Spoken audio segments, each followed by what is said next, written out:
Hello guys, చూడండి మనకి customer వచ్చారు. ఈ కస్టమర్ హర్యానా నుంచి ఉన్నారు కాబట్టి మేము వాళ్ళకి పర్మనెంట్ స్ట్రైట్నింగ్తో సహా బొటాక్స్ సజెస్ట్ చేసినాను. కస్టమర్ కొంచెం మాట్లాడిన తర్వాత కస్టమర్ కూడా కన్విన్స్ అయ్యారు.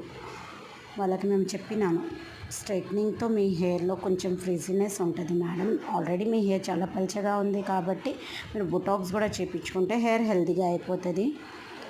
ఇదండి స్ట్రైట్నింగ్ తర్వాత అది రిజల్ట్. బట్ ఆ రోజు ఏం ప్రాబ్లం అయింది అంటే వాళ్ళ దగ్గర కూడా టైం లేదు, మనకి కూడా చాలా లేట్ అయిపోయింది అనేసి మేము వాళ్ళకి బొటాక్స్ గురించి నెక్స్ట్ డే పిలిచినాను. నెక్స్ట్ డే మేము వాళ్ళకి బొటాక్స్ చేసినాను. బొటాక్స్ నుంచి వాళ్ళ హెయిర్ చాలా మంచిగా షైన్ వచ్చింది. చూడండి నెక్స్ట్ దాంట్లో కంపల్సరీ ఇగోండి వాళ్ళ హెయిర్ బొటాక్స్ తర్వాత ఎంత హెల్తీగా షైనీగా అయిపోయింది. ఫ్రిజ్ ఫ్రీ అయిపోతుంది, ట్యాంగిల్ ఫ్రీ అయిపోతుంది. ఇంకా మెయిన్ అయితే అన్ని ప్రాబ్లమ్స్ సాల్వ్ అవుతుంది. Thank you.